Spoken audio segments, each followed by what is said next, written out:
हो गया। Hello. Hello दोस्तों, मैं देवेंद्र कुमार आपका फिर से स्वागत करता हूं। और एक बार फिर हम उपस्थित हैं। कुछ विलम्ब रहा अभी हमारे आने में, टेक्निकल प्रॉब्लम की वजह से क्लास लाइव होने में थोड़ा डिले हुआ है। और अभी जो हमें देख रहे हैं वो सभी इस शेयर लिंक को शेयर कर दें, जिससे और आप जो स्टूडेंट अभी नहीं नहीं देख पा रहे हैं वहाँ तक वीडियो पहुँच सके, तो लिंक शेयर कर दें। लिंक शेयर करते रहें। और आज हम क्लास स्टार्ट कर रहे हैं अपनी, इसमें हम बात करेंगे, आज पढ़ेंगे, हम पढ़ेंगे हम पढ़ेंगे आज पार्लियामेंट्री फॉर्म ऑफ सिस्टम। तो देखिए, government form of government parliamentary system, संसदीय प्रणाली के बारे में आपको आज की क्लास में आपको ये देखने को मिलेगा। तो जल्दी जल्दी आ जाइएगा, जल्दी जल्दी आ जाइए, जल्दी जल्दी आ जाइए और शेयर करते रहिए, इसे लाइक करते रहिए, शेयर करते रहिए, ताकि और स्टूडेंट भी हमसे जुड़ सकें और अपनी तैयारी की और अच्छे से इसको कर सकें। तो संसदीय प्रणाली के बारे में हम बात कर रहे हैं आज। देखिए, संसदीय प्रणाली के बारे में बताऊं आपको थोड़ा सा। 10 मिनट का पहले मैं डिस्क्रिप्शन देता हूं संसदीय प्रणाली के बारे में। उसके बाद हम फिर प्रश्नों के उत्तर पर आ जाएंगे, प्रश्नोत्तर शैली पर आ जाएंगे, और हम देखेंगे फिर आपका क्वेश्चन आंसर्स जो पिछले सालों में हमारे एग्ज़ाम में आते रहे हैं और आने वाले एग्ज़ाम में भी बहुत इम्पोर्टेंट होने वाले हैं। ये क्लास देखिए आपके आने वाले एग्ज़ाम पैट के लिए, तो आने वाले एग्ज़ाम पैट के लिए बहुत इम्पोर्टेंट होने वाली है। आने वाले एग्ज़ाम पैट के लिए, यूपी पैट। इसके बाद देखिए कांस्टेबल भी आपका लाइन में है, जल्दी आ सकता है कांस्टेबल के लिए। और अगर आप यूपी पैट के साथ यूपी टेट के साथ भी आप तैयारी में लगे हुए हैं, सुपर टेट की तैयारी में लगे हुए हैं। और अभी देखिए सीजीएल का नोटिफिकेशन आ गया है। और बाकी अदर एग्ज़ाम जो भी हैं हमारे, उन सब के लिए आपको बड़ा कम्प्लीमेंट्री क्लास रहेगी, समझने वाली क्लास रहेगी, जिसमें आपको पार्लियामेंट्री फॉर्म ऑफ गवर्नमेंट और भाग 5 से संबंधित हमारी विधायिका वगैरह के सारे क्वेश्चंस का आपको सॉल्यूशन यहाँ अच्छे से मिल जाएगा। तो आ जाइएगा। देखिए, बात कर रहे थे हम पार्लियामेंट्री फॉर्म ऑफ गवर्नमेंट। जब हमारा संविधान बन रहा था तो भारतीय संविधान निर्माताओं के समक्ष में ये एक प्रश्न था कि कौन सी सरकार हम अपने यहाँ अडॉप्ट करें। और देखिए, भारत की पॉलिटी के बारे में एक कथन कहा जाता है कि भारत में अप्रत्यक्ष लोकतंत्र अप्रत्यक्ष लोकतंत्र की अप्रत्यक्ष लोकतंत्र की संसदीय गणतंत्रात्मक शासन प्रणाली है। ये एक हमारी इंडियन पॉलिटी के संबंध में ये पूरा एक सेंटेंस है जो भारत की पूरी पॉलिटी को हमें बताता है, दर्शाता है कि क्या है भारत में। उस सेंटेंस से में कई सारे क्वेश्चन सॉल्व होंगे। देखिए, पहला क्वेश्चन तो आप ये सॉल्व करेंगे कि भारत में कौन सी शासन प्रणाली है। तो एक तो यह है लोकतंत्र है हमारे यहाँ, ठीक है। तो हमारे यहाँ क्या है, डेमोक्रेसी है हमारे यहाँ, डेमोक्रेसी है। और डेमोक्रेसी कौन सी है, देखिए अप्रत्यक्ष है। कैसी है, अप्रत्यक्ष। तो इनडायरेक्ट डेमोक्रेसी वाला देश है भारत, इनडायरेक्ट डेमोक्रेसी वाला देश है भारत, ठीक है। तो इनडायरेक्ट डेमोक्रेसी भारत में है, इनडायरेक्ट डेमोक्रेसी है। ये क्वेश्चन अभी पिछले एग्जाम में ही आया था, भारत में किस प्रकार की लोकतंत्र है। तो अप्रत्यक्ष लोकतंत्र है। इसका अर्थ ही होता है कि जनता, इसमें देखिए जनता अपने प्रतिनिधि का चुनाव करती है। ध्यान से देखें, जनता अपने प्रतिनिधि का चुनाव करती है। और प्रतिनिधि कौन, हमारे यहाँ एमपीज होते हैं और एमएलए होते हैं, तो इनका चुनाव करती है। और ये लोग हमारे लिए सरकार का निर्माण करते हैं। तो जनता का सरकार के मध्य जो संबंध है वो अप्रत्यक्ष है, इसलिए हमारे यहाँ अप्रत्यक्ष लोकतंत्र है। चूँकि जनता भागीदार है सरकार में, भले ही अप्रत्यक्ष हो, तो वो लोकतंत्र है। तो पहला क्वेश्चन तो हमारा ये सॉल्व हुआ, हमारी पॉलिटी है इंडियन, उसके बारे में। दूसरा देखिए, आज का हमारा टॉपिक है संसदीय प्रणाली। तो हमारे यहाँ पर पार्लियामेंट्री सिस्टम है। कौन सा है, पार्लियामेंट्री सिस्टम है, पार्लियामेंट्री फॉर्म ऑफ गवर्नमेंट है। और तीसरी बात इसमें यह है कि हम गणतंत्र हैं। देखिए, भारत क्या है, रिपब्लिक है। तो रिपब्लिक है, दो बातें हैं। अब पहले हम बात कर लेते हैं गणतंत्र की संसदीय प्रणाली, हमारा टॉपिक है, हम इस पर बात करेंगे ही। गणतंत्र कौन है, क्यों है हम, क्योंकि हमारे पास देखिए चुना हुआ राष्ट्र अध्यक्ष है। तो हमारे पास चुना हुआ राष्ट्र अध्यक्ष है, इसलिए हम गणतंत्र हैं। दूसरा, हमारे पास लिखित अपना खुद का बनाया हुआ संविधान है। तो इन दो बातों से हम हो जाते हैं गणतंत्र।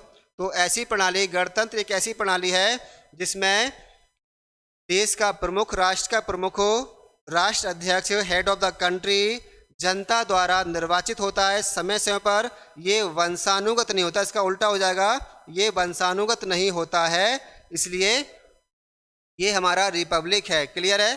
तो रिपब्लिक समझ में आ गया होगा। 26 जनवरी को हमारे पास, 26 जनवरी 1950 को हमारे पास चुना हुआ राष्ट्रपति डॉक्टर राजेंद्र प्रसाद थे और हमारा संविधान इस दिन लागू हुआ। तो दोनों बातें हमारे लिए उस दिन प्राप्त हुई, हम गणतंत्र बने, हम संपूर्ण प्रभुत्व संपन्न गणराज्य बन गए 26 जनवरी 1950 को। तो समझ में आ गया होगा। अगली बात हमारी यह है संसदीय प्रणाली। तो जब हमने संविधान बनाया था तो संविधान निर्माता के समक्ष शासन प्रणाली को लेकर दुविधा ये थी कि कौन सी शासन प्रणाली हम लें। तो इसमें क्या था हमारा, एक तो था देखिए संसदीय प्रणाली, एक तो थी संसदीय और एक थी अध्यक्षीय, जो हमारे पास ऑप्शन में थी, ऑप्शन में थी अध्यक्षीय और संसदीय। इसे बोलते हैं प्रेसिडेंशियल। तो प्रेसिडेंशियल और ये पार्लियामेंट्री है। तो हमने इसको ना लेकर संसदीय प्रणाली को लिया। और देखिए कारण क्या था, एक तो ये था कि हमारे पास इसका अनुभव था, इसका हमारे पास अनुभव था, क्योंकि ब्रिटिश काल में यही संसदीय प्रणाली हमारे पास लागू थी। ये प्रणाली हमारी यूएसए में अभी भी लागू है और आपके वहाँ काम कर रही है। कुछ हमारे नेता इसको भी चाह रहे थे कि ये अगर लागू की जाए भारत में अच्छा रहेगा। संसदीय प्रणाली हमने चुनी, अनुभव हमारे पास इसका था, इसका हमें अनुभव नहीं था और अभी हम नए नए राज्य बन रहे हैं। तो ऐसी अवस्था में प्रयोग करना ज़्यादा उचित नहीं समझा गया। संसदीय प्रणाली के बारे में बात करें, देखिए सीधा टॉपिक पर आते हैं। आज का टॉपिक हमारा संसदीय प्रणाली है, तो वहीं देखेंगे हम संसदीय प्रणाली, पार्लियामेंट्री फॉर्म ऑफ गवर्नमेंट क्या होती है। देखिए ये क्या होती है, इसमें मंत्री परिषद, देखिए मंत्री परिषद अनिवार्य रूप से, ध्यान दें, मंत्री परिषद अनिवार्य रूप से विधायिका, जिसे विधायिका देखिए हमारे यहाँ बोलते हैं इसे संसद, हमारे यहाँ से बोलते हैं संसद, विधायिका का अंग होती है, विधायिका का अंग होती है। ठीक है, ये विशेषता है। दूसरी बात देखें, यहाँ जनता अपने प्रतिनिधि का चुनाव करती है, जनता अपने प्रतिनिधि का निर्वाचन करती है। ठीक है, निर्वाचन किसका, प्रतिनिधि का निर्वाचन करती है और प्रतिनिधि सरकार बनाता है। तो हमारे यहाँ सरकार के या राष्ट्र अध्यक्ष का चुनाव डायरेक्ट नहीं होता, ये विशेषता है इसकी। तीसरी देखिए सबसे इम्पोर्टेंट विशेषता हमारी संसदीय प्रणाली की है, और वो ये है कि मंत्री परिषद, ध्यान रखें, मंत्री परिषद सामूहिक रूप से, बहुत ही इम्पोर्टेंट ये फैक्ट है, सामूहिक रूप से लोकसभा, ठीक है, लोकसभा हमारे यहाँ है, या हम इसको कह सकते हैं निम्न सदन, लोअर हाउस, निम्न सदन लोअर हाउस के प्रति उत्तरदायी होती है, उत्तरदायी होती है। तो यहाँ देखिए आपका सामूहिक कम्युनिटिव आपका जो है रिस्पॉन्सिबिलिटी है टू द लोकसभा और lower house of the parliament, parliament के निम्न सदन के प्रति सामूहिक उत्तरदायित्व पाया जाता है। बहुत ज़्यादा इम्पोर्टेंट आपका ये फैक्ट है, एग्जाम में आने वाला है, आता रहता है, इसे ध्यान रखें। तो ये हम कहते हैं, इसे बोलते हैं संसदीय प्रणाली कहते हैं। अच्छा, इसे कहाँ से लिया गया, तो ये जो प्रणाली है हमारी वो इंग्लैंड से, ध्यान रखें, इसे यूके भी कह देते हैं और आप ब्रिटेन नाम से भी एग्जाम में आता है। तो ये में इसका विकास हुआ है, तो ये एक विकसित प्रणाली है। कहाँ से विकास हुआ है इसका, इंग्लैंड में हुआ है। तो अगला क्वेश्चन पूछेगा भारत में, पूछेगा भारत ने कहाँ से लिया है इसको, भारत ने इसे लिया है, भारत ने इसे लिया है कहाँ से, इंग्लैंड से लिया है। तो भारत ने इसे इंग्लैंड से लिया है, ठीक है। अब देखिए 3 क्वेश्चन हमारे पास हो गए। संसदीय प्रणाली में क्या है, इंग्लैंड में विकसित हुई, भारत ने इंग्लैंड से लिया है। भारत में संसदीय प्रणाली है। अब ये कहाँ पर है संविधान में, तो देखिए संविधान में हमारे संशासन प्रणाली को डिफाइन किया गया है संविधान के भाग 5 में, भाग 6 में, ठीक है ना। ये 2 भाग हमारे इसके बारे में है। भाग 5 जो है, भाग 5 देखिए यो हमारा है आर्टिकल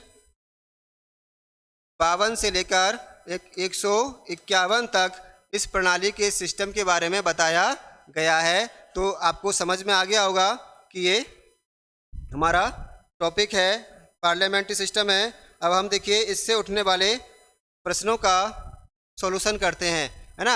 अब आते हैं हम प्रश्नों पर।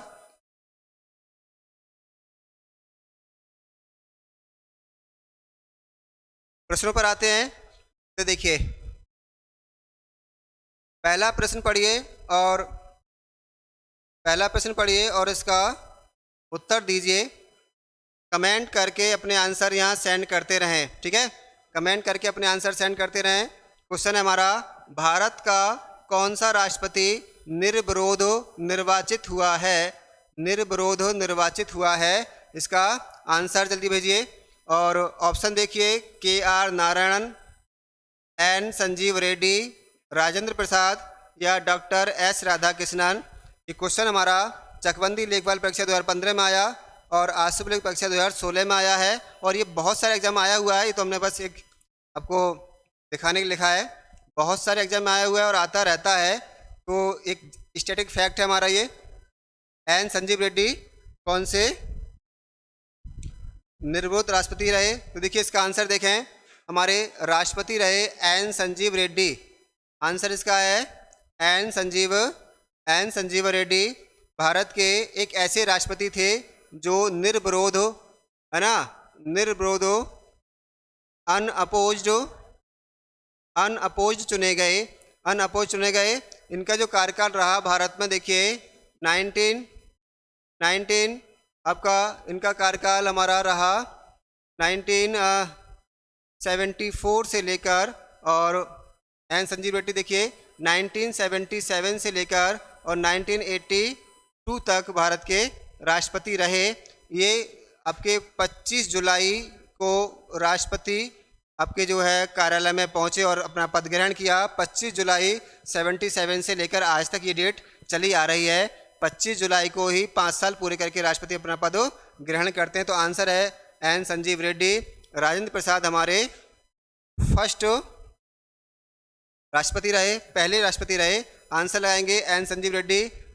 ऐसा नहीं था कि कोई और खड़ा नहीं हुआ, बहुत सारे पर्चे भरे गए थे, लेकिन वो सब के सब जो है निर्वाचन आयोग द्वारा कैंसिल कर दिए गए और एन संजीव रेड्डी हमारे निर्विरोध राष्ट्रपति चुने गए। चलिए अगला क्वेश्चन पढ़िए और आंसर प्रेषित करिए इसका। उपराष्ट्रपति अपना कार्यकाल समाप्त होने से पूर्व अपने पद से हटाने का अधिकार निम्नलिखित में से किसके पास है? तो उपराष्ट्रपति को अगर अपना कार्यकाल समाप्त होने से पहले हटाना हो, तो ये क्वेश्चन हटाना हो तो कौन उन्हें अपने पद से हटा सकता है? बहुत इंपॉर्टेंट क्वेश्चन है, बहुत बार आया हुआ है। जैसे राजस्व लेखपाल में क्वेश्चन आया 2015 में, उसके बाद हमारी एक परीक्षा कांस्टेबल मेंस में क्वेश्चन आया, किसके पास शक्ति है? तो ये बहुत बार क्वेश्चन आया हुआ है। उपराष्ट्रपति को हटाना है, ध्यान रखें, उपराष्ट्रपति को हटाना है तो ऑप्शन दिया है राज्यसभा, दूसरा है उच्चतम न्यायालय, लोकसभा और राष्ट्रपति। ये 4 हमारे यहाँ ऑप्शन है। इसमें आंसर है हमारा सीधा राज्यसभा। तो देखिए राष्ट्रपति को हटाने के लिए राज्यसभा जिम्मेदार है। राज्यसभा बहुमत, ध्यान रखें, राज्यसभा बहुमत से पारित प्रस्ताव और जिससे लोकसभा सहमत हो राष्ट्रपति को हटा सकती है।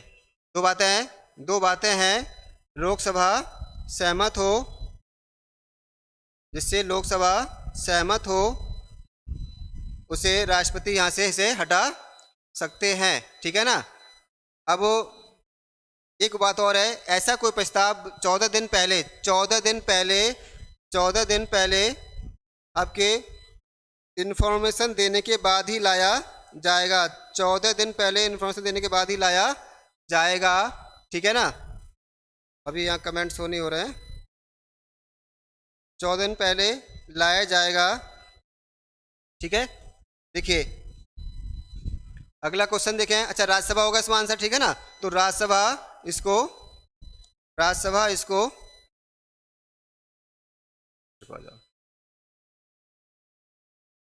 इसमें हमारा राज्यसभा आएगा। ठीक है, ठीक है रंजीत सिंह, बढ़िया, ऑप्शन ए इसका आंसर है। नेक्स्ट क्वेश्चन पढ़िए, चलिए 3। क्वेश्चन नंबर 3 है हमारा, राज्यसभा के पदेन अध्यक्ष कौन है। ठीक है ना, आंसर भेजें। राज्यसभा के पदेन अध्यक्ष कौन होते हैं? देखिए इसको हम बोलते हैं एक्स ऑफिशियो चेयरमैन। तो एक ऐसा पद होता है जिसमें व्यक्ति फर्स्ट एक पद प्राप्त करता है, दूसरा पद उसे स्वाभाविक रूप से मिल जाता है, वैसा उसको हम बोलते हैं एक्स ऑफिशियो या पदेन बोलते हैं। तो देखिए राज्यसभा का पदेन अध्यक्ष होते हैं हमारे उपराष्ट्रपति राज्यसभा के पदेन अध्यक्ष होते हैं। ठीक है, राष्ट्रपति क्या होते हैं?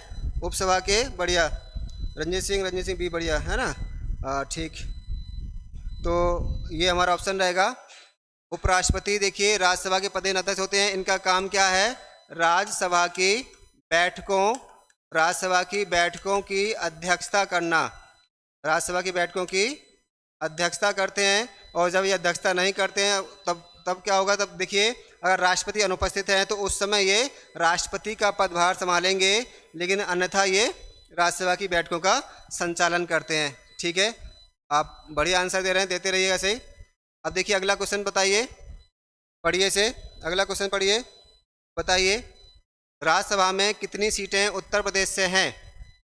पढ़िए, राज्यसभा में कितनी सीटें उत्तर प्रदेश से हैं?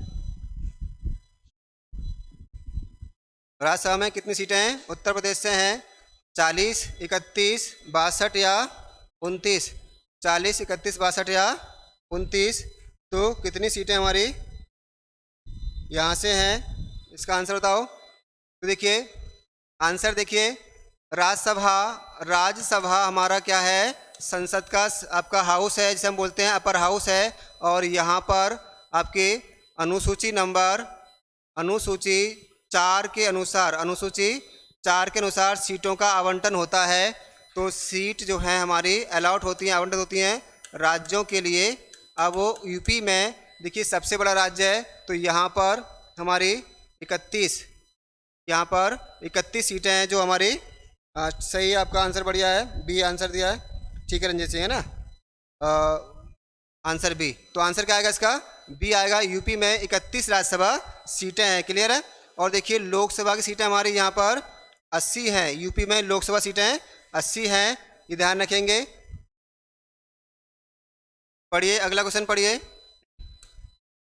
लोकसभा चुनावों के लिए उम्मीदवार, ये देखिए उम्मीदवार है, उम्मीदवार बनने की न्यूनतम आयु सीमा कितनी है? लोकसभा चुनावों में उम्मीदवार बनने के लिए, लोकसभा चुनाव लड़ने के लिए न्यूनतम आयु कितनी होगी?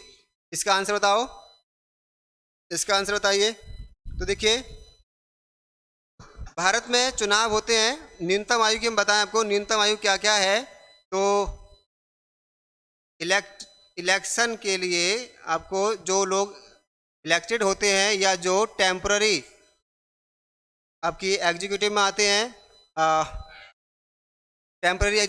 हैं, अस्थायी कार्यपालिका में आते हैं, उनके लिए आयु का जो वर्ग है वो देखिए क्या है। एक तो है 25 वर्ष,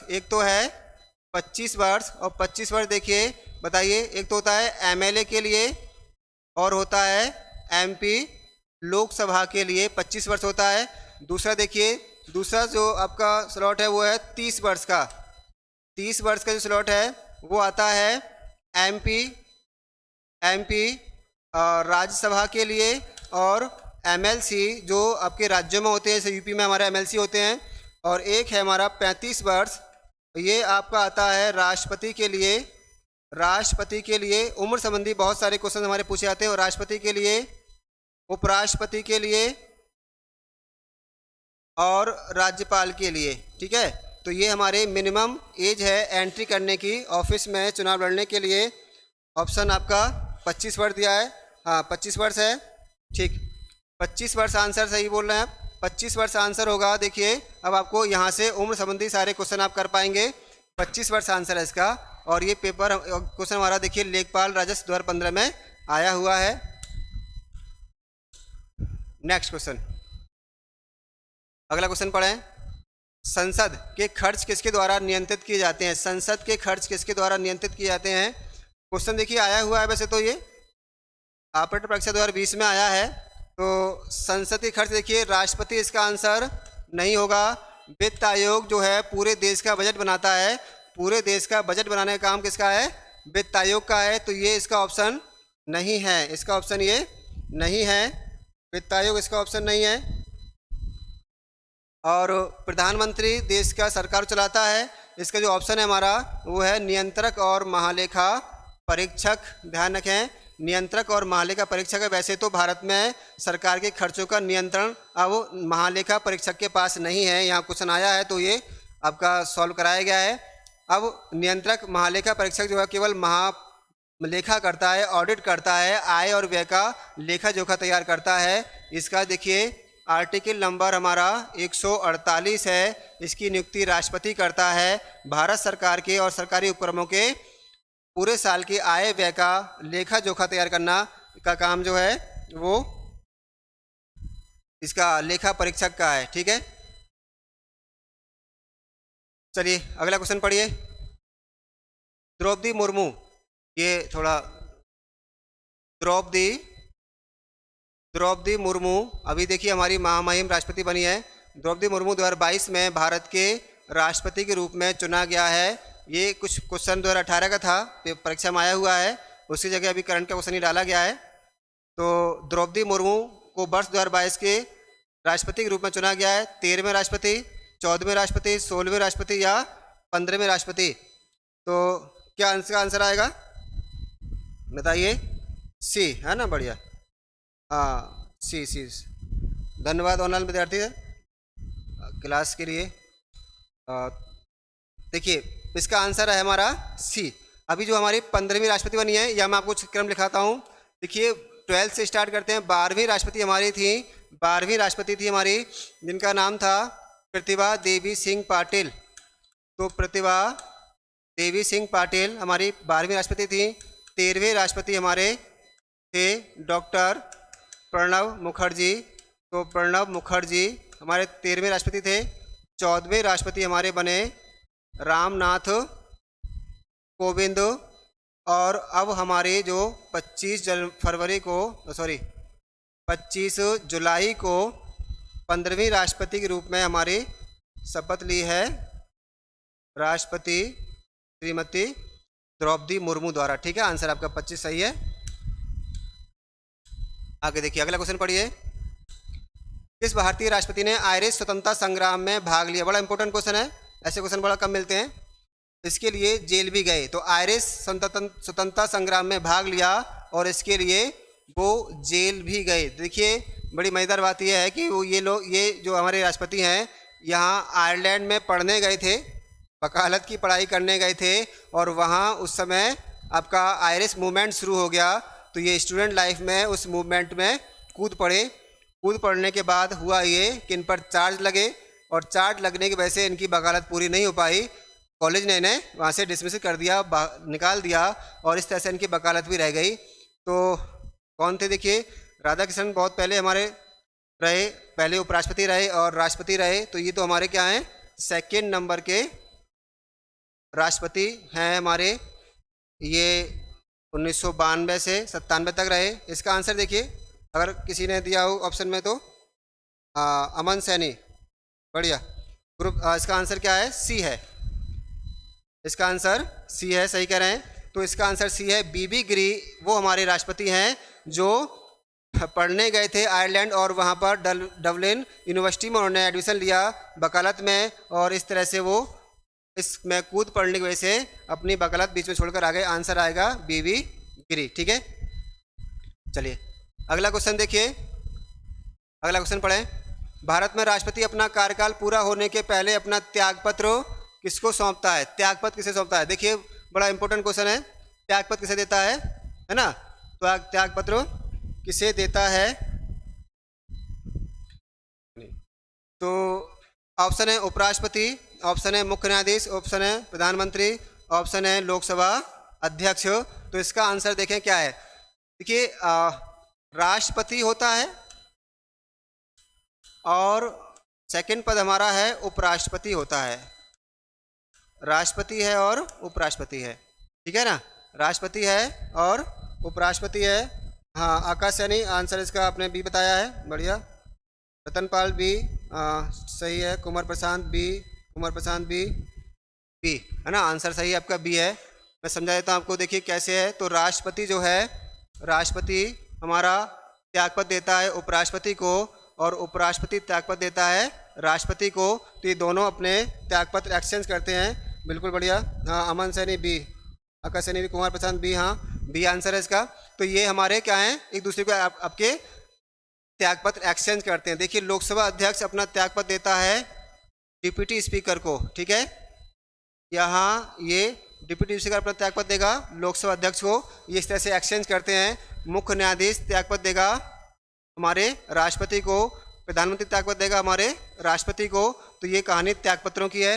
अगले क्वेश्चन की ओर बढ़ते हैं। आप बड़ा अच्छे क्वेश्चन का आपका जो उत्तर दे रहे हैं, ऐसे ही उत्तर देते रहिए, कमेंट करते रहिए, बढ़िया। क्वेश्चन पढ़िए, मृत्युदंड के मामले में क्षमा देने का अधिकार किसका है। तो देखिए हमारे यहाँ न्यायपालिका, न्यायपालिका जो है हमारी क्या करती है, दंड विधान के तहत अगर कोई कानून का उल्लंघन करता है तो उसे दंडित करती है। साथ ही साथ अगर किसी ऐसे व्यक्ति को जो सामाजिक रूप से या किसी और कारणों से क्षमा योग्य है तो उसका प्रावधान भी किया गया है। और वो प्रावधान देखिए ऑप्शन दिया है प्रधानमंत्री, राष्ट्रपति, भारत के महान्यायवादी या मुख्य न्यायाधीश। तो आपने आंसर दिया है इसका बी, अमन सैनी, रतनपाल, बढ़िया, रतनपाल जी, हाँ बी, आकाश सैनी बी। तो आंसर आ रहे हैं बी, सही है, उत्तर आपका बी सही है। इसका आंसर क्या होगा हमारा, बी होगा। देखिए आर्टिकल 72 ऑफ द कॉन्स्टिट्यूशन, भारतीय संविधान के अनुच्छेद 72 के अनुसार राष्ट्रपति को क्षमा दान का अधिकार दिया गया है और वो क्षमा दान का प्रयोग करके क्या कर सकता है, किसी की सज़ा माफ़ कर सकता है, कम कर सकता है, अधिक कर सकता है। ये जो अधिकार है उसका, ये आपके मंत्रिपरिषद की रिपोर्ट पर, गृह मंत्रालय की रिपोर्ट पर ये निर्णय राष्ट्रपति लेते हैं, राष्ट्रपति स्वयं निर्णय लेते हैं, इस पर क्षमादान कर सकते हैं। आंसर इसका राष्ट्रपति है, ठीक है, बढ़िया। हाँ Ratanpal ji B, B answer है।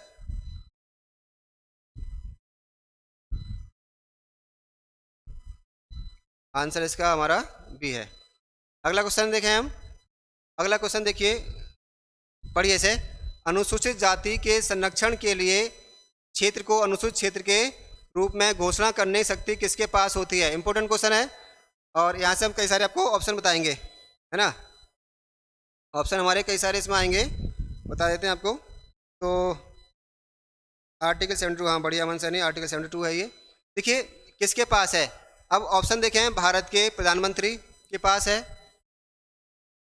भारत के राष्ट्रपति के पास है, उपराष्ट्रपति के पास है, या राज्यपाल मुख्यमंत्री के पास है। तो देखिए आंसर आपने दिया है प्रशांत कुमार, अमन सैनी, बी सही है। आंसर तो इसका देखिए क्या है, राष्ट्रपति के पास ये अधिकार है। अब राष्ट्रपति किस अधिकार के तहत करता है आपका उपयोग, हमारा यहाँ दिया गया है आर्टिकल 244, अनुच्छेद 244 के अनुसार राष्ट्रपति को एसटी क्षेत्रों के लिए ये प्रावधान मानने का अधिकार है। और इसमें आपके लिए अनुसूची याद कर लें, ये अनुसूची हमारे क्वेश्चन बड़ा पूछे जाते हैं इसके क्षेत्र में। तो अनुसूची देखिए, एक तो है 5 और एक है 6। तो अनुसूची 5 और 6 के अकॉर्डिंग, अनुसूची 5 और 6 के अकॉर्डिंग ये अनुसूचित क्षेत्रों के लिए विशेष प्रावधान कर सकते हैं। और अनुसूची 5 असम, मेघालय, त्रिपुरा, मिजोरम को छोड़कर बाकी राज्यों के लिए है, जबकि अनुसूची 6 असम, आपका त्रिपुरा, मिजोरम और मेघालय राज्य के लिए है। यहाँ पर एसटी क्षेत्रों के लिए विशेष प्रावधान बनाए जा सकते हैं, जिसमें उनके लिए एक स्वायत्त शासी परिषद का गठन भी शामिल है, जैसे आपका बोडोलैंड और गोरखालैंड स्वायत्त शासी परिषदें हमारी असम और दार्जिलिंग पश्चिम बंगाल में काम कर रही हैं, ठीक है। क्वेश्चन देखें अगला फिर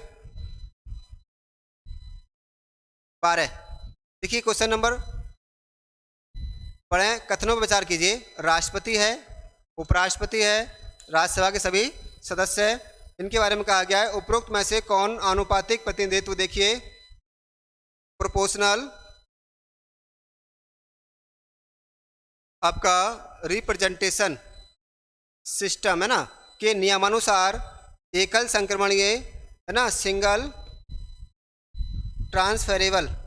ट्रांसफरेबल वोट सिस्टम के माध्यम से चुनाव में मतदान से चुना जाता है।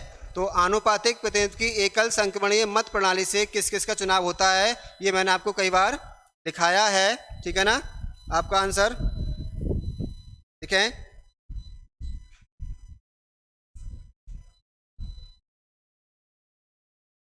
आंसर देखिए, आंसर इसका है तो राष्ट्रपति हुआ है, उपराष्ट्रपति है और राज्यसभा के सभी सदस्य हैं। राष्ट्रपति का भी जो है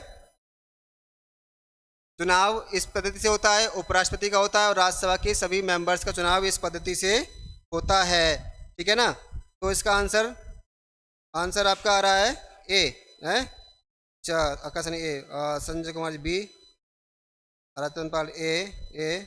चलिए देखते हैं। तो राष्ट्रपति जो चुनाव होता है हमारा वो देखिए आनुपातिक प्रतिनिधित्व से होता है, उपराष्ट्रपति का भी आनुपातिक प्रतिनिधित्व से होता है और राज्यसभा के सदस्यों का भी होता है। इसका आंसर है डी। तो आंसर आप लगाएंगे डी है। इन तीनों का जो आंसर है वो है आपका डी। सभी का चुनाव हमारा किससे होता है, आनुपातिक प्रतिनिधित्व की एकल संक्रमणीय मत प्रणाली से होता है। इसमें जितने कैंडिडेट होते हैं चुनाव लड़ने वाले उनके सभी को वोट देना होता है इस पद्धति में हमारा, ठीक है। आगे देखिए, अच्छा जी रतनपाल क्या हाल है, बढ़िया। अमन सैनी डी, हाँ सही आंसर है डी। प्रशांत सैनी डी आंसर, ठीक है। आ जाइए अगला क्वेश्चन देखें। नेक्स्ट क्वेश्चन देखिए, राज्यसभा द्वारा राष्ट्रपति द्वारा राज्यसभा में कितने सदस्यों को नामित किया जा सकता है। तो ये नॉमिनेशन की क्वेश्चन है हमारा, नामित किया जा सकता है। देखिए संसद में आप बता दें आपको, संसद में आपके राज्यसभा होती है, लोकसभा होती है और यहाँ पर नॉमिनेटेड मेंबर और यहाँ भी नॉमिनेटेड मेंबर्स की व्यवस्था की गई थी। यहाँ तो 12 होते हैं, अब यहाँ कोई मेंबर नॉमिनेट नहीं होता है। तो इसका आंसर क्या लगा रहे हैं आप, सी। हाँ सही है प्रशांत रतनपाल। आंसर क्या आएगा इसका, 12 मेंबर्स हमारे राष्ट्रपति राज्यसभा में नॉमिनेट करते हैं। किस एरिया से करते हैं, तो देखिए कला साहित्य और विज्ञान समाज सेवा के क्षेत्र से राष्ट्रपति जो उन्नत हमारे स्पेशलिस्ट हैं उनको आपके अपॉइंट करते हैं। आकाश सैनी सी, हाँ रतनपाल जी सी, आंसर सी है, ठीक है। तो इस तरह से ध्यान है, कला साहित्य विज्ञान और समाज सेवा से 12 मेंबर्स को राष्ट्रपति नॉमिनेट करते हैं। देखिए अगला राज्यसभा का अगला क्वेश्चन पढ़ें। राज्यसभा का सदस्य बनने के लिए आवश्यक न्यूनतम आयु कितनी है। इसको मैं पहले आपको सॉल्यूशन दे चुका हूँ, डिफाइन कर चुका हूँ, तो आपका आंसर मिल जाना चाहिए। इसका आंसर क्या है, सी है, ठीक है। तो इसका आंसर देखिए, राज्यसभा का सदस्य बनने के लिए हमें 30 ईयर्स की न्यूनतम आयु चाहिए होती है, 30 मिनट्स की न्यूनतम आयु चाहिए होती है। इसके लिए 30 मिनट की न्यूनतम आयु चाहिए होती है, तो 30 ईयर्स इसका आंसर आएगा। इसको पिछले क्वेश्चन में आपको डिफाइन किया है तो ज़्यादा इसमें समय खराब नहीं करेंगे। आपका आंसर क्या है, सी रहेगा, ठीक है। हाँ सही है।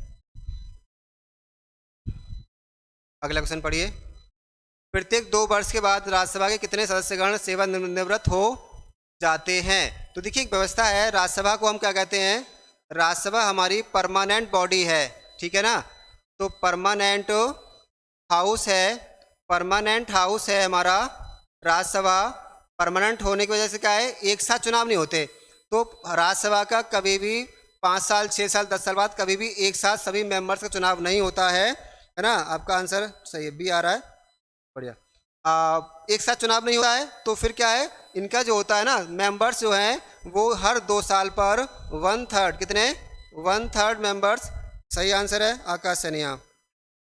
1/3 मेंबर जो है हर 2 साल पर इसके रिटायर हो जाते हैं और इतने ही मेंबर्स फिर से इलेक्टेड कर लेती है राज्यसभा और ये हमारी कंपोजिशन इसका परमानेंट बना रहता है। ठीक है, ऐसे ही देखिए सेम आपका रहता है किसके लिए, सेम होता है हमारा विधान परिषद का।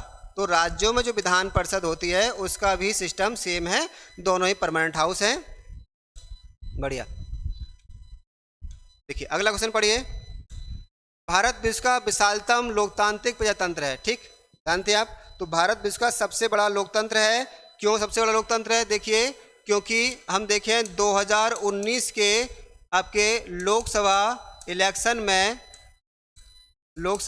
में हमारे पास 90 करोड़ वोटर्स थे। इतने वोटर्स दुनिया में कहीं नहीं है, इसलिए ये आपका आंसर ना बी, इसलिए क्या है ये रहा। तो विश्व का विशालतम लोकतंत्र, इसकी प्रथम लोकसभा कब आयोजित की गई, प्रथम लोकसभा देखिए 16 अगस्त 47 को, 27 जनवरी 50 को, या 15 जून 52 को, या फिर 13 मई 52 को की गई। आपका आंसर क्या आ रहा है भाई, आंसर तो इसका चलो बताओ, इस क्वेश्चन का 16 का क्या आंसर आएगा। सी, हाँ रतनपाल सी, आकाश सैनी सी।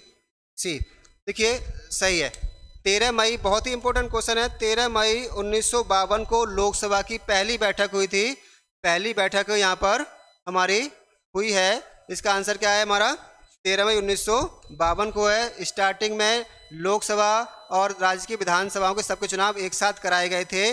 इसी दिन से हमारे राष्ट्रपति का कार्यकाल भी आरंभ हुआ था। क्लियर है, तो आंसर इसका आएगा हमारा 13 मई 1952।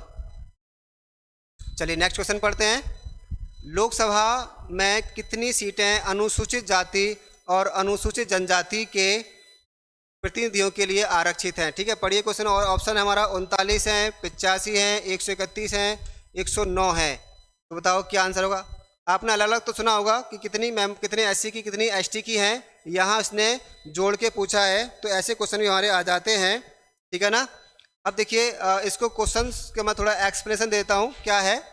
ये बेसिकली क्वेश्चन हमारा आर्टिकल 330 से है। इससे है अनुच्छेद 330। देखिए अनुच्छेद 330 कहता है लोकसभा में एससी व एसटी का आरक्षण। तो लोकसभा में एसटी और एसटी का आरक्षण दिया गया है। अब बताइए कितना है। तो देखिए एससी का जो आरक्षण है यहाँ पर हमारा वो 84 है, सॉरी कितना है 84 है। और एसटी का जो आरक्षण है आंसर आपका क्या आ रहा है, चलो बताओ जल्दी क्या आ रहा है, जोड़ को बता दो। यहाँ कितना है 47 है, बताओ कितना आ रहा है आंसर। तो लोकसभा में आरक्षण एससी के लिए 84 है और एसटी के लिए 47 है। कितना आया अमन सैनिया, डी ऑप्शन कितना आ रहा है, डी। थोड़ा लेट चल रहा है मामला। चलिए आंसर, हाँ अमन सैनी बढ़िया, आंसर डी है। रंजित सिंह हाँ डी है, रतनपाल सिंह डी बढ़िया, जीएस बख्शी बी, बी नहीं है, आपका आंसर डी आएगा। ठीक है ना। वो आप 84 मेंबर्स आपके एससी के हैं और 47 मेंबर एसटी, दोनों मिलाएंगे तो कितने हो जाएंगे 31 मेंबर हो जाएंगे। और एक बात बता दूं आपको, केवल लोकसभा में आरक्षण है, राज्यसभा में आरक्षण नहीं है। और 332 कहता है विधानसभा में आरक्षण है, विधान परिषद में आरक्षण नहीं है। बढ़िया, हाँ सही डी आंसर है इसका। अगला पढ़िए चलिए। और Ratanpal Singh D, D answer बढ़िया। चलिए लोकसभा में सदस्यों द्वारा निजी विधेयक पेश किए जाने की सूचना अवधि क्या है। पढ़ें क्वेश्चन और बताएं आंसर क्या है इसका। लोकसभा में सदस्यों द्वारा निजी विधेयक पेश करने की सूचना अवधि क्या है। तो मैं बता दूं आपको, तब तक आप आंसर टैली करिए। विधेयक को हम कहते हैं, ये बिल कहलाता है। देखिए बिल बहुत प्रकार के होते हैं। चूहा बिल बना लेता है, बाबू जो है बैठ के बिल बनाते हैं अपने ऑफिस में। ऐसे ही हमारे सांसद भी जो है बिल बनाते हैं।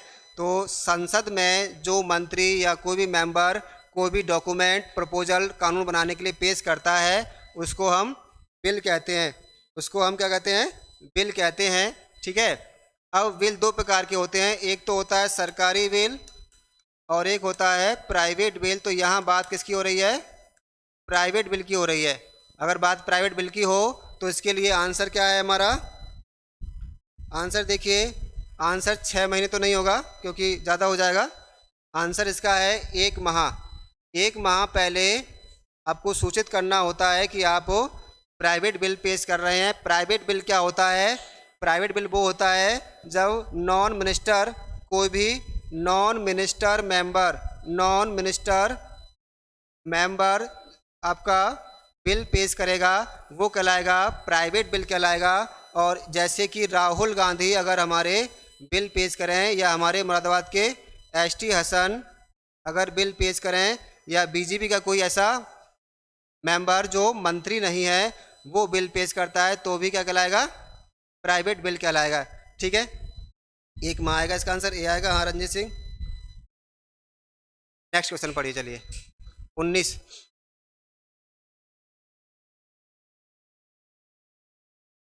लोकसभा के सदस्यों का कार्यकाल कितने वर्षों का होता है? तो सिंपल क्वेश्चन है, देखिए बहुत बार आया हुआ है। लोकसभा के सदस्यों का कार्यकाल कितने वर्षों का होता है? 11 वर्ष, 9 वर्ष, 5 वर्ष या 7 वर्ष? तो बात करें वर्षों की तो देखिए जो हमारे इलेक्टेड हाउस हैं, इलेक्टेड जो इंस्टीट्यूशंस हैं हमारे, उनके कार्यकाल 2 तरह के हैं। उनके कार्यकाल 2 तरह के हैं, जो टेम्पोररी हैं। एक बार में याद कर लीजिए, बार बार रटने की आवश्यकता नहीं है। देखिए समझ लीजिए, बार में रटने की आवश्यकता नहीं है। टेम्पोररी और एक है परमानेंट। तो 2 तरह के इंस्टीट्यूशन हमारे पास हैं, एक तो परमानेंट हैं और एक हमारे पास क्या है? टेम्पोररी हैं। तो जो टेम्पोररी इंस्टीट्यूशन हमारे पास हैं वो लोकसभा है, विधानसभाएं हैं, ठीक है, और पंचायतें हैं। ये हमारे क्या हैं? ये हमारी टेम्पोररी है, यानी अस्थाई हैं। कैसी है? अस्थाई हैं। और परमानेंट कौन कौन सी हैं? परमानेंट हमारी राज्यसभा है और विधान परिषद हैं। ये हमारी परमानेंट काउंसिल हैं। आपका आंसर क्या आ रहा है? डी है। हाँ।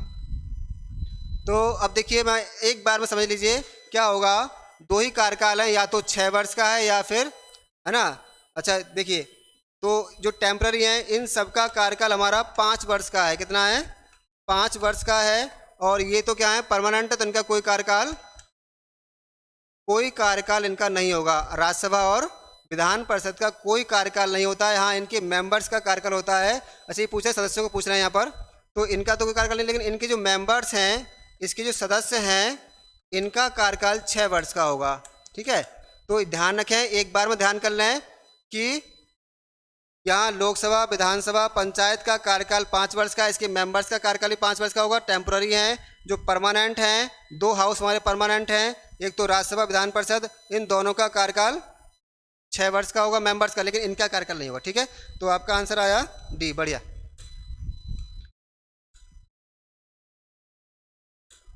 पढ़िए, लोकसभा के पहले स्पीकर कौन थे? लोकसभा के पहले स्पीकर कौन थे? लोकसभा के पहले स्पीकर कौन थे? जीवी मावलंकर, सर्वपल्ली राधाकृष्णन, एम अनंत शयानम अय्यर, या फिर डॉक्टर पीवी चेरियन, है ना। आंसर दीजिए। बहुत सिंपल क्वेश्चन है और आता रहता है एग्जाम में, हमारे आता रहता है एग्जाम में। हाँ रंजीत सिंह 6 वर्ष का होगा। बढ़िया। प्रशांत कुमार, इसका आंसर हाँ ये बता रहे हैं आप, रतनपाल सिंह ए। ठीक है। देखिए स्टैटिक फैक्ट है हमारा ये। इसका आंसर है जीवी मावलंकर, गणेश वासुदेव मावलंकर हमारे क्या हैं? पहले लोकसभा अध्यक्ष रहे हैं। लोकसभा अध्यक्ष रहे हैं और ये इन्हें भारतीय लोकसभा का जनक भी कहा जाता है। तो भारतीय लोकसभा का जनक भी, इनको उन्नायक भी कहा जाता है। और पहले लोकसभा अध्यक्ष हैं जिनके खिलाफ आपका अभियोग भी आ गया था, हटाने के लिए अभियोग प्रस्ताव भी आ गया था। तो जीवी मावलंकर इसके हमारे अध्यक्ष हैं। अगला क्वेश्चन पढ़िए, हटाना पड़ेगा। 21 देखिए, क्वेश्चन पढ़िए। सांसद निधि की वर्तमान राशि क्या है? सांसद निधि क्या होती है? संसद को अपने क्षेत्र में काम कराने के लिए, क्षेत्र में कार्य कराने के लिए कुछ राशि दी जाती है, जिसे सांसद निधि कहते हैं। इस सांसद निधि की शुरुआत 1993 से भारत में हुई है। बीपी नरसिम्हा राव सरकार ने इसको शुरू किया है। हाँ, ए अमन सैनी ए, रतनपाल ए, ठीक। तो 1993 से हुई है, फिलहाल ये चल रही है। हर सांसद को अपने क्षेत्र में काम कराने के लिए दिया जाता है। इसकी राशि है हमारी 5 करोड़, एकदम स्टैटिक फैक्ट है। 5 करोड़ रुपए दी जाते हैं अपने क्षेत्र में काम कराने के लिए, ताकि ये थोड़ा बहुत अपना काम करा सके। रंजीत सिंह, हाँ ए है आंसर इसका। चलिए, स्टैटिक फैक्ट है ये।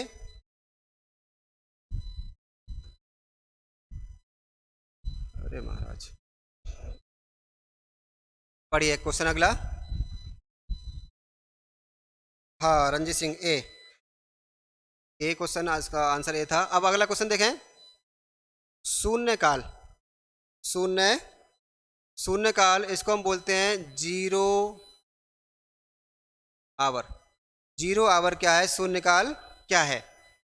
संसदीय प्रणाली का एक ऐसा घंटा है जो भारतीय संसदीय प्रणाली ने इसको इजाद किया है। एक क्वेश्चन आता है कि बताइए ऐसी कौन सी व्यवस्था है, ऐसा कौन सा मोशन है जो भारतीय संसदीय प्रणाली की देन है। वैसे तो हमारी संसदीय प्रणाली इंग्लैंड से अडॉप्ट की गई है, ली गई है, लेकिन हमने भी बहुत कुछ दिया है इसको। उसमें से एक है हमारा जीरो आवर शून्यकाल। आपका आंसर आ जाना चाहिए अमन सैनी सी है। तो पढ़ते हैं, देखिए। जब विपक्ष का प्रस्ताव मान लिया जाए तो, या जब कोई अति महत्वपूर्ण विषय चर्चा के लिए उठाया जाए तो, या फिर सुबह और दोपहर के बीच का सत्र का मध्यांतर, है ना। आंसर आपका आकाश सैनी बी है, बी बता रहे हैं, और रंजीत सिंह सी। जब धन विधेयक लोकसभा में पेश किया जाए। तो देखिए, बड़ा कंसेप्चुअल क्वेश्चन है, समझने वाला क्वेश्चन है हमारा ये। डायरेक्ट क्वेश्चन नहीं पूछा है, ऐसे क्वेश्चन भी हमारे आ जाते हैं। तो यहाँ कह रहा है सुबह और दोपहर, तो हम देखते हैं एएम हमारा रहता है आपका 12 तक रहता है। 12 से पहले पहले क्या रहता है? एएम रहता है। तो इसी को हम थोड़ा सा समझेंगे। ये जो घंटा कह रहा है 11 से 12 की बात कर रहा है, ऑप्शन नंबर सी। दोपहर से पहले है, और नहीं, ये कह रहा है दोपहर के बाद, यहाँ से 12 से और 1 के बीच कह रहा है, क्योंकि मध्य सुबह और दोपहर के बीच का समय बता रहा है। तो इसको कहेंगे हम 12 से 1 लेंगे। तो 12 से 1 का समय कह रहा है, तो 12 से 1 का जो समय हमारे संसदीय प्रणाली में वो जीरो आवर का होता है। 11 से बजे कार्रवाई शुरू होती है, 11 से 12 प्रश्नकाल, प्रश्नकाल के तुरंत बाद शुरू हो जाता है जीरो आवर। उसके बाद ये खाना खाते हैं, फिर से दोपहर के बाद कार्रवाई शुरू होती है। तो आपका आंसर क्या है? बी नहीं आएगा, क्या आएगा? सी आएगा। अगला क्वेश्चन पढ़िए। भारत के राष्ट्रपति का कार्यकाल कितने वर्षों का है? तो अभी मैंने बताया, जो भी हमारे इलेक्टेड मेंबर्स हैं राज्यसभा को, और क्या बोलते हैं आपके ये विधान परिषद को छोड़कर, बाकी सबका कार्यकाल 5 वर्ष का है। एक बार में याद कर लो, कुछ जरूरत नहीं कहीं एक एक करके याद करने की। जितने भी इलेक्टेड मेंबर्स हैं सबका कार्यकाल 5 वर्ष का है। तो इसका आंसर आपका आएगा 5 वर्ष का आएगा, ठीक है। इसमें 10, 3 वर्ष, 4 वर्ष का कोई मतलब नहीं है, 5 वर्ष का कार्यकाल है। चलिए, फैक्ट वाले क्वेश्चन हैं, जल्दी जल्दी इसको सॉल्व कर लेते हैं।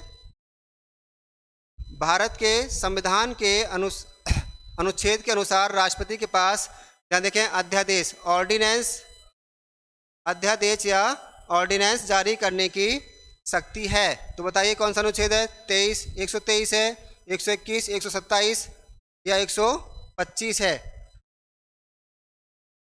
बताइए आंसर इसका। किस आंसर कौन से अनुच्छेद के तहत यहाँ पर हमारा ये जारी की जाती है अध्यादेश? मैं समझा दूं आपको अध्यादेश क्या होता है। तो जब संसद विश्रांति काल में, आप ऑप्शन सोचिए, संसद विश्रांति काल में हो, इसका मतलब है संसद का ऑफ हो गया हो, संसद बैठक कंटिन्यू नहीं चल रही हो, उस समय विश्रांति काल में हो, तो हमारे महामहिम राष्ट्रपति अध्यादेश जारी कर सकते हैं। अध्यादेश जारी करके कानून बना सकते हैं। ठीक है, बनाना ये कहलाता है अध्यादेश। जब संसद नहीं चल रही हो तब होगा। दूसरी बात यह है, ये इम्पोर्टेंट क्या होगा, इम्पोर्टेंट सब्जेक्ट पर ही होगा जहाँ बहुत ज़रूरी है, लेकिन आजकल सरकारें ऐसा करने लगी है। आंसर आपका क्या है भाई, 123 है, 213 आकाश से चाहिए, 123 बताया बाद में। चलिए राष्ट्रपति बात हो रही है, तो राष्ट्रपति के लिए 1 2 3 कौन सा है आंसर, ध्यान रखें 1 2 3 इसका आंसर है। 123 के अनुसार राष्ट्रपति अध्यादेश जारी कर सकते हैं। और इसका देखिए 213 आपने कहा, तो देखिए 213 क्या है, 213 राज्यपाल का है। तो ये राज्यपाल का अध्यादेश जारी करना, ठीक है ना, तो राज्यपाल अध्यादेश जारी कर सकते हैं 213 के अनुसार। क्लियर हो गया। चलिए अगला क्वेश्चन देखिए, भारत के राष्ट्रपति द्वारा चरित्र को बदले बिना सजा की मात्रा को कम करने का अनुच्छेद 72 को में क्या कहा जाएगा। तो देखिए चरित्र नहीं बदला गया है, सजा कम कर दी गई है। इसका मतलब है यहाँ पर आंसर इसका है क्षमादान। आंसर इसका है क्षमादान। तो क्षमादान में वो आपके चरित्र को बदले बिना सजा को कम या अधिक कर सकते हैं, तो ये आपका क्षमादान कहलाएगा। इसमें ऐसी कोई बात नहीं है। 26 देखिए आंसर,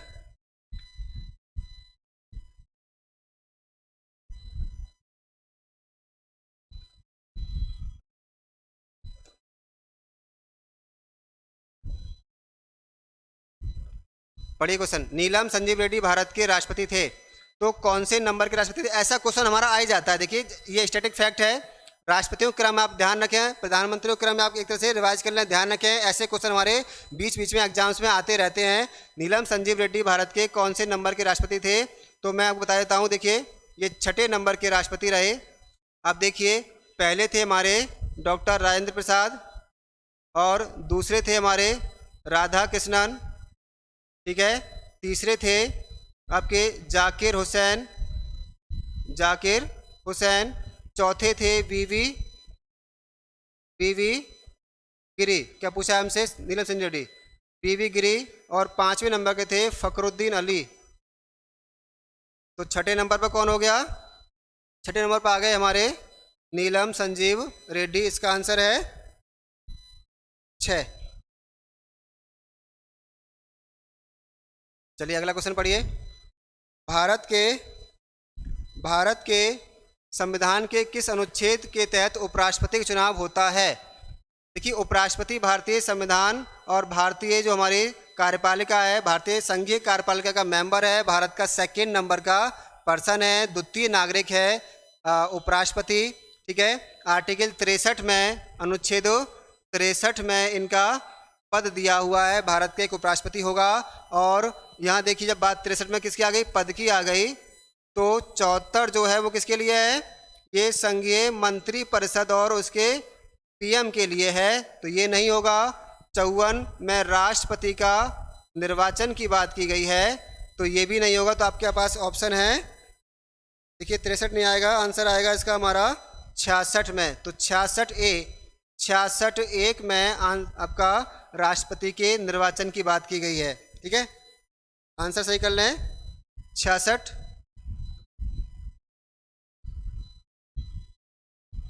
पढ़िए अगला क्वेश्चन। संविधान द्वारा विचार की गई लोकसभा की अधिकतम ताकत क्या है। ताकत का मतलब देखिए संख्या है, क्या है। ये क्वेश्चन पिछले पैट में ही आया था और हम कई सारे स्टूडेंट हमारे गलत कराए थे। ये क्वेश्चन पिछले पैट में आया है और आता रहता है। देखिए सर मैंने नहीं डाली एग्जाम की, लेकिन आता रहता है, इसमें क्वेश्चन आता रहता है। संविधान द्वारा विचार की गई लोकसभा की अधिकतम अवधि या संख्या क्या है। ऑप्शन है 550, 250, 600 या फिर 552, ठीक है। तो पिछली बार ऑप्शन में 550 भी था, 552 भी था। कुछ बच्चे क्या करके आए 550 लगाया है। एक ऑप्शन एक कन्फ्यूजन क्रिएट हो गया था, वो ये था कि सरकार ने एक अमेंडमेंट किया और उस अमेंडमेंट करके उन्होंने क्या किया था, 2 हमारे एंग्लो इंडियंस की सीट को कैंसिल कर दिया। तो उसके साथ उन्हें कन्फ्यूजन हो गया कि शायद ये 550 रह गया है, तो ये 550 नहीं है, अभी भी संविधान के अनुसार 552 ही है, ठीक है।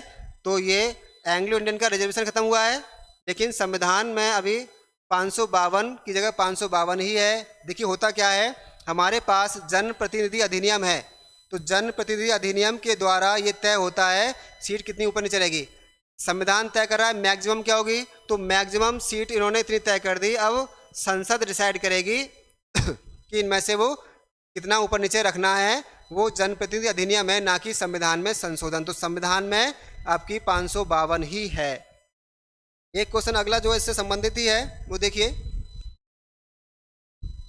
वर्तमान में आपकी जो कन्फ्यूजन थी पिछले क्वेश्चन में वो इस क्वेश्चन में दूर हो जाएगी।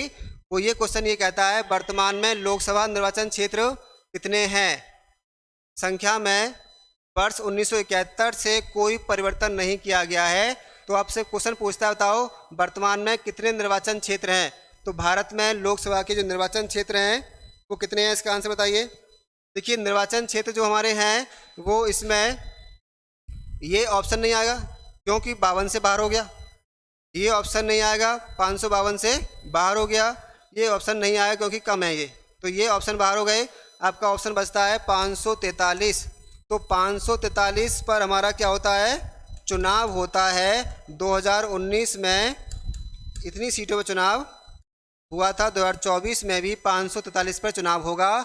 2026 के बाद कितना, 2026 के बाद जो है आपका 552 में परिवर्तन होगा।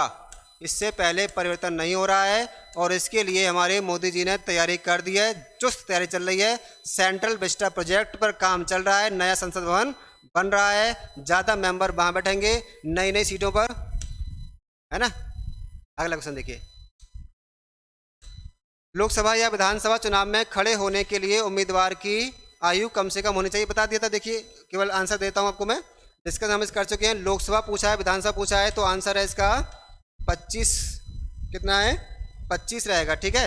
ये आप देख लें, इसको आंसर रहेगा 25। मैं दोबारा कर देता हूँ, आंसर आप देख लें क्या रहेगा, 25 रहेगा, ठीक है। इसको हम डिस्कस कर चुके हैं ऊपर।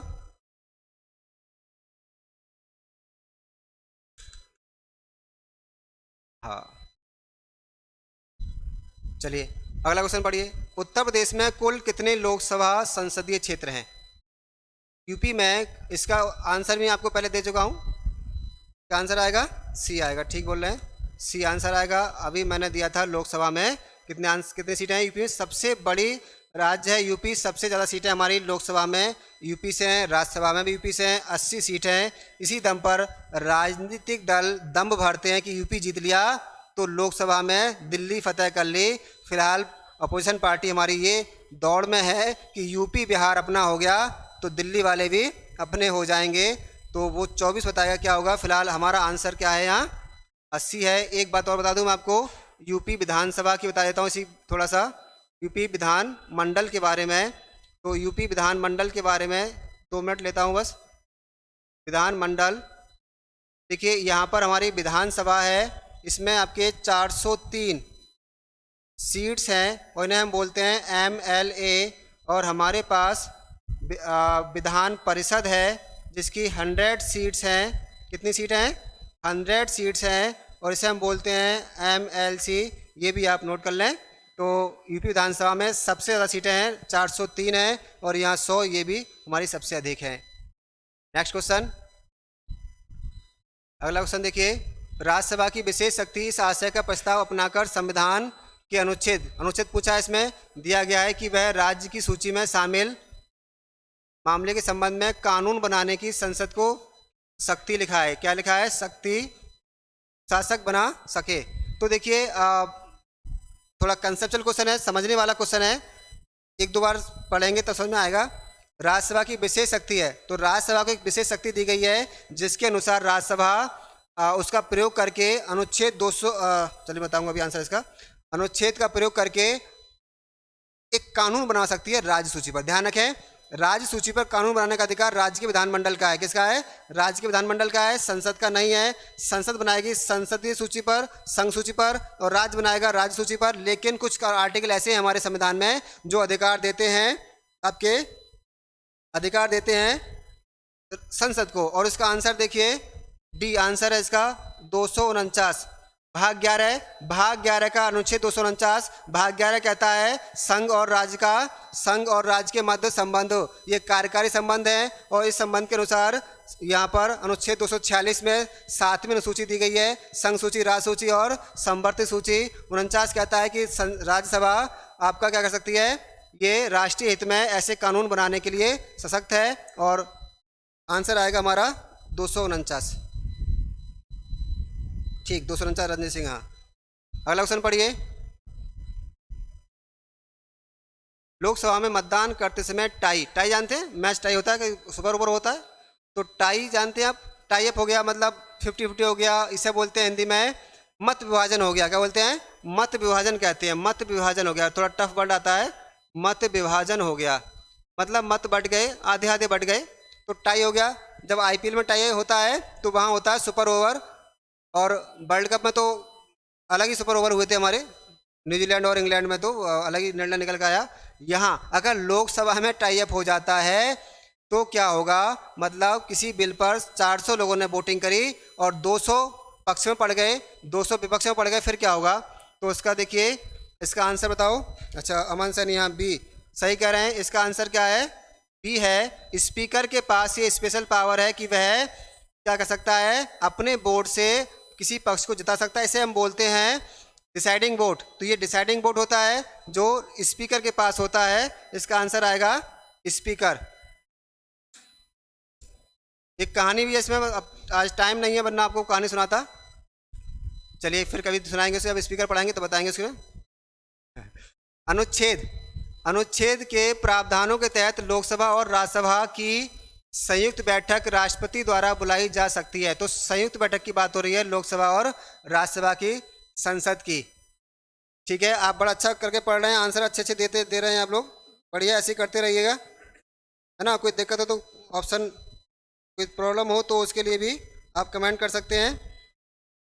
अनुच्छेद पूछा है, बात देखिए, क्वेश्चन पढ़े तो संयुक्त बैठक, ज्वाइंट सेशन की बात हो रही है। किसकी, ज्वाइंट सेशन की बात हो रही है। कौन से अनुच्छेद से ज्वाइंट सेशन बुलाया जाएगा, अमन सैनी बी। देखिए बी सी दो कह रहे हैं, बी कह रहे हैं। चलिए देखते हैं, आंसर मैं दूं आपको तो देखिए, अच्छा 2 ऑप्शन एक से हो गए हैं, बी और सी, इसमें सही है। 2 ऑप्शन बी और सी हो गए हैं, ये हमारे टाइपिस्ट थोड़ी मिस्टेक है, कोई दिक्कत नहीं है। इसमें आंसर आप लगा सकते हैं, दोनों तो दोनों लगेंगे, बी और सी लगेंगे। अगर मैं इसको कुछ और कर दूं, इसको 118 कर दूं, ठीक है, तो इसका आंसर हो जाएगा हमारा बी। आंसर बी हो जाएगा। और अगर दोनों रखें तो ये दोनों को नंबर मिलेगा, टाइप कोई ऐसा हो जाता है, एग्जाम में हो जाता है ऐसा। तो 108 के अनुसार संयुक्त बैठक बुलाने का प्रावधान है, राष्ट्रपति बुला सकता है अगर किसी मुद्दे पर राज्यसभा और लोकसभा में क्या हो गया है, मत विभाजन हो गया है, मतभेद पैदा हो गया है, तो उस बिल को पास कराने के लिए राष्ट्रपति इस शक्ति का प्रयोग करके दोनों को साथ बुला लेते हैं। दोनों साथ बैठकर बिल को पास कर सकते हैं, क्योंकि लोकसभा की पावर ज़्यादा होती है, ज़्यादा मेंबर होते हैं, बहुमत सरकार का लोकसभा में होता है, इसलिए बिल पास हो जाता है। अब तक केवल 3 ऐसी बैठकें हमारी हुई हैं। कितनी, 3 बैठकें अब तक ऐसी हुई हैं बस।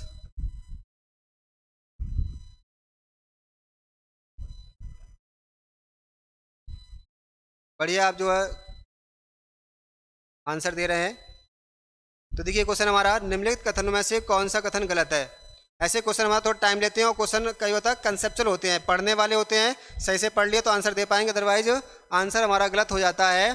तो पहला देखिए गलत पूछा है, ध्यान रखें, पहले ही देख लें कि उसमें पूछ क्या रहा है, सही पूछ रहा है गलत पूछ रहा है, फिर हम ऑप्शन उसका शुरू करें, सॉल्व करना होता है, अदरवाइज क्वेश्चन गलत ऑप्शन हमारे गलत हो जाते हैं। देखिए, भारत के संविधान में अनुच्छेद 61 में राष्ट्रपति के महाभियोग की प्रक्रिया का वर्णन किया गया है।